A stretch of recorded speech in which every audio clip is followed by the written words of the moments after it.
Are supplements really necessary, or are they just expensive hype in a shiny tub? Good morning, good afternoon, and good evening from whenever we are watching this. Welcome to week 12 of Run For Not From, where we run for our problems and not from them. And if you're joining me on this journey, please subscribe, drop a like and a comment so you can become part of our community. As always, Run For Not From is about running for our problems, not from them. It's about getting in the outdoors. Somewhere beautiful like this helps, and just doing something for you.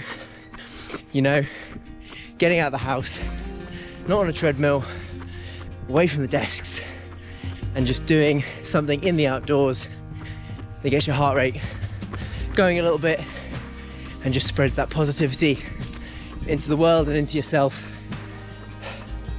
So I hope you enjoy.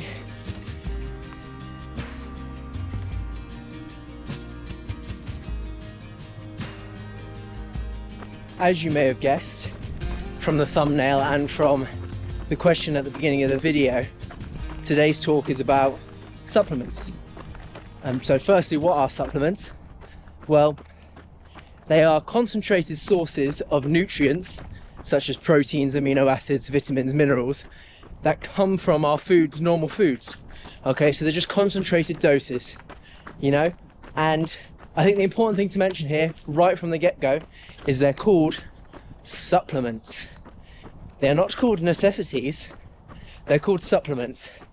They are meant to supplement a full and nutritious diet, okay? So the main ones we're going to talk about today are your creatines, your protein powders, and then your general multivitamins, fish oils and stuff like that.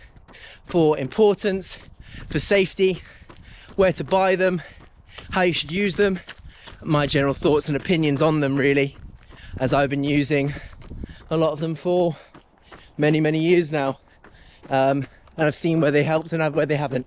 So let's get into it.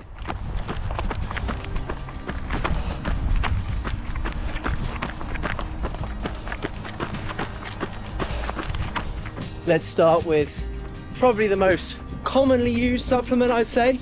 Done no research to suggest that it's not. And let's talk about protein powder, okay?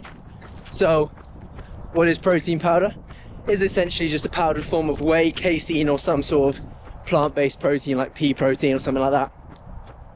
And it is extremely popular at the moment. But what we need to understand about it is, it's not some magical, mystical fairy dust that we put in our drinks and in our porridges to make us super muscular. It is just a little additive to help us on the way. It's really good for people who are on the go, rushing. They need to get something in quickly. And what it's also good for is people who are struggling to get their protein in. If they're just feeling full all the time, you know? And some people have that problem. I know most people are worrying about too much that they eat. But there are a lot of people out there who are just feeling cumbersome, feeling sort of lethargic from the amount of food that they're trying to eat, and they just need a little extra protein boost, you know? And so I think what we need to think about when we're buying our protein powder is look for good brands, third-party tested. I'll say it again later on. Look for around about 20 to 25 grams protein per scoop, and most importantly, no added sugars. There are some protein powders out there that are just lying to you and saying they're for your good health, and they've got like 35 grams sugar in, and they are crap. Ignore them. You'll see them on supermarket shelves and they're just terrible. Stick to the ones where you look at the back, low 2 to 3 grams carbohydrates, 20 to 25 grams per scoop.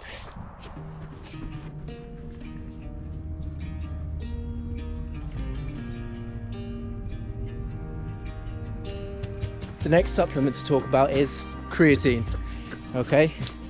And creatine is one of the most highly researched supplements there is out there. It's been around for ages.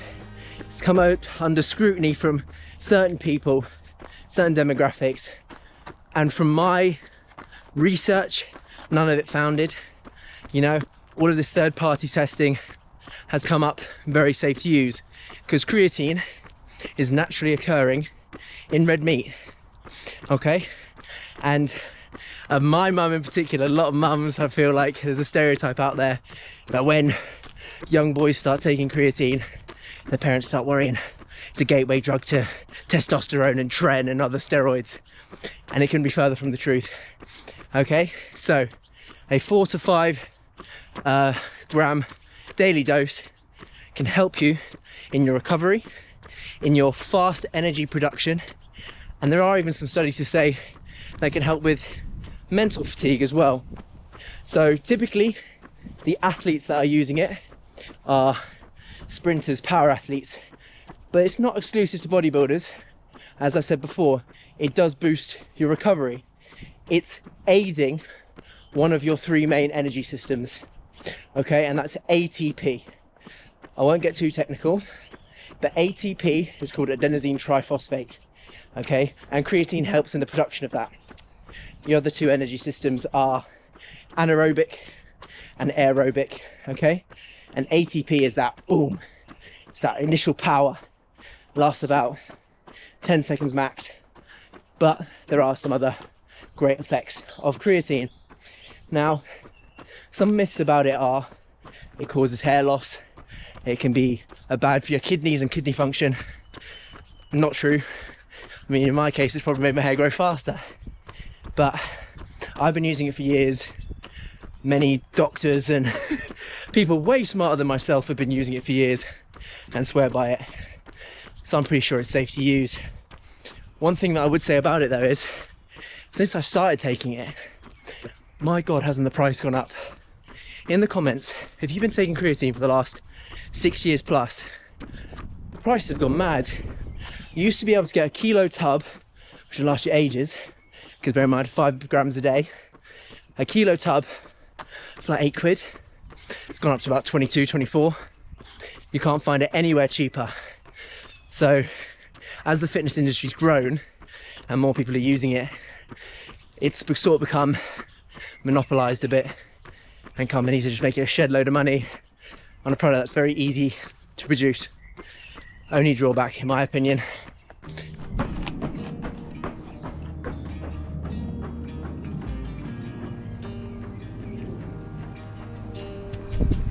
And look, we could go on for hours and hours on all the supplements that are out there, like branched chain amino acids and ashwagandhas and fish oils and multivitamins. I think the thing to look into is, and I'm not a doctor, is do speak to doctors about what your body might be lacking in, what it needs, and maybe these supplements could give you an edge. But I'm willing to bet for all the people watching this, and certainly myself, your diet being cleaner will help you more than any supplement ever can. A clean diet will help you to fill in all of these sort of supplement gaps that you might need to hit, you know. And there might be some doctors watching this who say, oh, in the UK you need to take your vitamin D, you need to take sodium, you need to take whatever, and that is completely their prerogative. You know, they are doctors for a reason. And if you're watching this and sort of interested in looking into it more deeply, there are services out there where you can get your blood work done. You know, it can be a little bit weird. They send you a little kit, you prick your finger, and they give you a full rundown of sort of full body MOT, if you will, of all the things that your body might be lacking. And from there you can adjust your diet. Maybe you can buy some supplements as well. But do you really need them?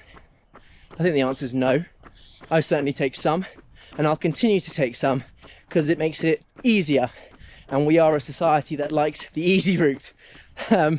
But if you have the option of, you can only really do one thing that you're trying to change, get a clean diet, change that up, switch to whole foods, single ingredient foods, and I think you'll find that the gap or the incremental difference that you're getting from these supplements will feel just that little bit smaller. But if you have decided that you want to buy these supplements, I think it's important you know where to buy them from, because whenever there's a business out there there's always somebody trying to make a quick buck, and they're not doing it ethically, they're not doing it responsibly, and you need to know where to look, okay? Because a lot of people will buy it on Amazon, they'll buy it from an influencer who knows bugger all about anything. And I want to lead us on by, clearly this video is not sponsored by anyone, because no one would sponsor me at the level of subscribers that I've got, but I'm grateful for every last one of you.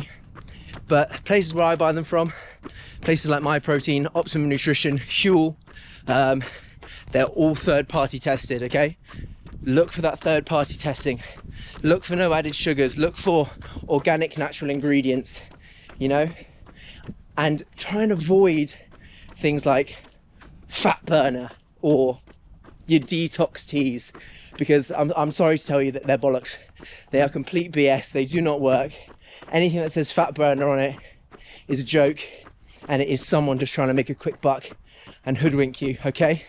So make sure you buy and source responsibly, because if you're putting it into your body, it needs to be of the finest quality. You know, for all of you gearheads or your car lovers or anything like that, you wouldn't put crappy petrol into your beautiful Ferrari or Porsche or whatever. You put the best stuff in. And we need to take that same level of diligence and respect with our body, because the funny thing is, if you're fortunate enough in life, you'll be able to buy 3, 4, 5, 6 cars in your lifetime.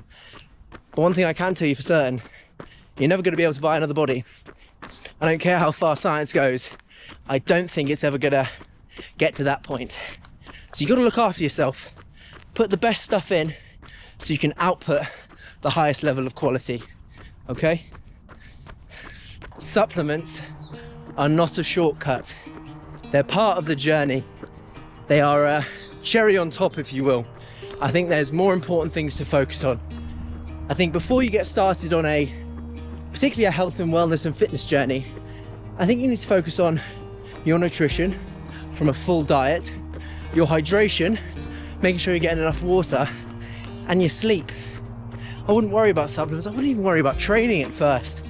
I think a PT, if you're looking into a personal trainer or an online coach, is doing you a disservice if they throw you straight onto the gym floor. I think you need to get some basics done to build up on, so you can commit to a long-term health and wellness lifestyle, because that's what you're doing. We're not looking for a short fix. In the comments, let me know what supplements you're taking or what supplements you're thinking about taking, because I'd really love to know, and maybe delve into your experiences with them, what positives, what negatives you've had. And you know what, while you're there, if you haven't already, like this video, subscribe, and put on those notifications, because we do new videos like this every Saturday around about 9 AM if I've got up in time. And what we always do to end a Run For Not From is we have a quote of the week. It's my favorite part of the week for sure. And at the end of the month, I'll collate all the quotes of the week for one continuous video. And this week's quote comes from Virginia Woolf, who was a famous author, and she wrote Miss Dalloway and Orlando, to name a few. And she said, "One cannot live well, love well, or sleep well if one has not dined well." Let me know what you think.